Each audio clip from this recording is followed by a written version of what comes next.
banyak sekali orang yang kekanak-kanakan hari ini, baik itu pejabat negara maupun warga negara, dalam menyikapi suatu permasalahan. Orang dewasa banyak yang tidak bisa bersikap dewasa, tapi bersikap seperti anak kecil. Dalam psikologi namanya Peter Pan. Dia terjebak dalam polemik distraktif dan unsubstantif, tidak substantif.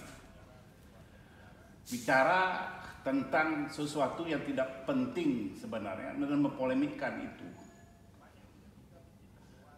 Sementara bangsa ini cuma perlu satu, perlu kerukunan, perlu guyup untuk kebersamaan menatap masa depan.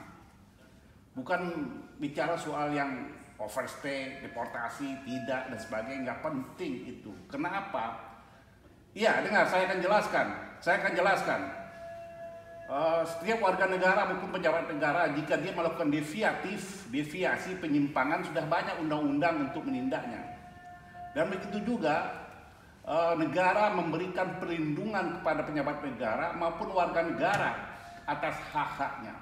Contohnya, pasal 14 Undang-Undang Nomor 6 tahun 2011, negara dilarang menolak warga negara kembali ke tanah air.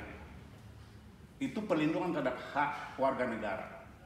Jadi siapapun warga negara yang ingin kembali ke negaranya, negara tidak boleh menolak. Kedua, Undang-Undang Dasar mengatakan ada equality. Semua warga negara sama kedudukannya di mata hukum. Jadi siapa yang bersalah, pejabat negara, tokoh masyarakat, warga negara ditindak secara hukum, sama posisinya itu. Ya, saya ingin masuk ya. Ini kita bicara soal Habib Rizik, overstay, deportasi atau tidak. Kalau kita melihat indikator dia dideportasi, pertama dia harus dikeluarkan dari RUMDIN, rumah tahanan imigrasi. Kedua, tiketnya dibelikan oleh negara tempat dia berada. Ketiga, dia dikawal atau diantar minimal sampai dalam pesawat, sampai pesawat berangkat. Yang saya dapat data adalah bahwa Habib Rizik tidak berada di rumah tahanan imigrasi. Dia beli tiketnya sendiri. Dan kita lihat besok apakah ada polisi atau pejabat imigrasi yang antar dia ke Indonesia atau dalam pesawat. Realitasnya, maaf saya kalau salah, koreksi Munarman, itu tiket dibeli diisut tanggal 17 Oktober. Tadi rencananya pulang tanggal 4 November, diundur jadi tanggal 9. Dan visanya masih berlaku sampai tanggal 11. Emang ada yang visanya yang dulu mati, sekarang dihidupkan kembali dan diberikan bisa tinggal di Saudi Arabia sampai 11 November. Jadi saya melihat untuk apa itu polemik dia pulang, deportasi, overstay. Untuk apa itu dibicarakan? Untuk apa itu dipolemikan, didiskusikan? Yang perlu diamati adalah apakah Habib Rizik ini pulang dengan membawa kesejukan, kedamaian, kerukunan atau tidak? Apakah dia pulang untuk membangun berpartisipasi dalam membantu negara ini keluar dari polemik, dari permasalahan yang sedang kita hadapi, atau dia pulang melanggar hukum?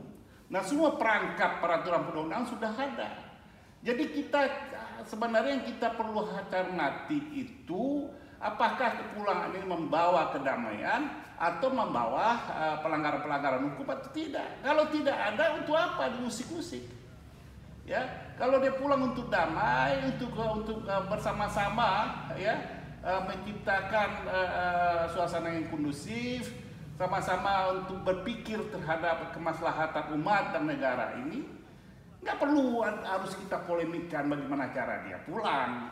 Ya, itu yang penting sesungguhnya untuk bangsa ini. Jadi kita nggak perlu lagi baik pejabat negara terlalu genit untuk bicara hal-hal yang tidak substantif. Dan saya berharap juga kepada warga negara nggak usah yang begitu-begitu dibesar-besarkan.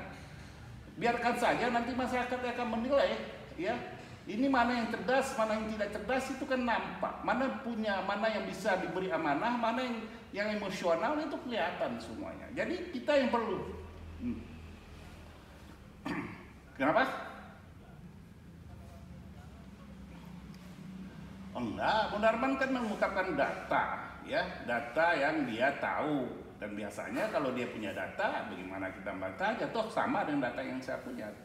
Permasalahannya kita coba menghimpun kekuatan bangsa ini untuk guyup, untuk rukun. Udah terlalu lama kita terjebak dalam polemik-polemik yang tidak substantif, yang tidak punya manfaat sebenarnya. Itu aja sebenarnya. Nah.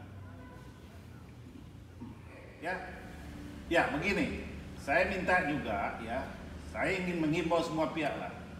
Pejabat negara berhenti keluarkan statement-statement dan wait and see, tunggu dan lihat apakah Habib Rizik pulang untuk membawa kedamaian, kerukunan, atau ingin melakukan pelanggaran hukum. Semua undang-undang sudah ada, ya. Kalau itu terjadi tinggal ditindak. Kalau dia bawa kedamaian, kerukunan, keamanan, ya, sesuai fungsi sebagai warga negara, tidak melanggar hukum, ya nggak usah lah kita ribut-ribut dan diusik-usik. Yang kedua adalah kepada orang-orang di samping Habib Rizik, tolong tahan diri, jangan keluarkan statement-statement yang provokatif, yang tuding menuding, yang mengeluarkan suatu pernyataan yang justru merugikan Habib Rizik.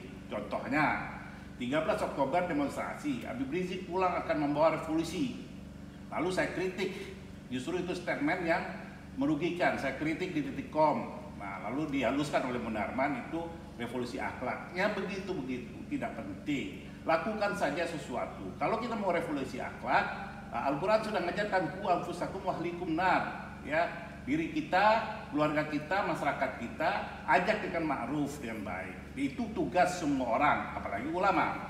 Dan saya juga minta semua orang harus nahan diri lah. Ya, statement-statement yang saling menohok, saling tuding menuding, ya, baik dari kelompok Habib Rizik maupun dari negara, stop, ya. Kita ini lagi menghadapi COVID, ya. COVID itu ada aturan-aturan spesialis, turun kepada peraturan pemerintah daerah, turun pada Pergub, orang 5 orang lebih dari berkumpul dilarang, atau ada izin khusus 30 orang. Nah, kemarin ada demonstrasi Omnibus Law dan sebagainya, rusak-rusak, bahkan membakar segala macam. Ini kekhawatiran kalau kumpulan-kumpulan massa itu ada orang-orang lain yang masuk ke dalamnya lalu memprovokasi dan sebagainya, terlebih distraktif. Saya tahu kelompok-kelompok Habib Rizik sudah membuktikan kalau turun itu dengan damai, ya, bersih. Tapi ini kondisinya sekarang kan kondisi COVID, dan itu yang dicemaskan. Tetapi maksud saya begini, ya, kita harus bertanggung jawab, baik warga negara juga harus bertanggung jawab menciptakan kerukunan, ya, menciptakan keguyupan agar bangsa ini tetap berdiri. Lalu pejabat negara sebentar, jangan alergi, ya, dengan koreksi warga negara, karena itu adalah haknya warga negara yang oleh undang-undang diberikan porsi. Nah, saya ingin menghimbau untuk semua pihak untuk guyup, ya, untuk turunkan tensi, ya, turunkan tensi, kita bertanggung jawab untuk keselamatan bangsa ini hari ini dan ke depannya, karena warga negara pemilik dari republik ini, ya.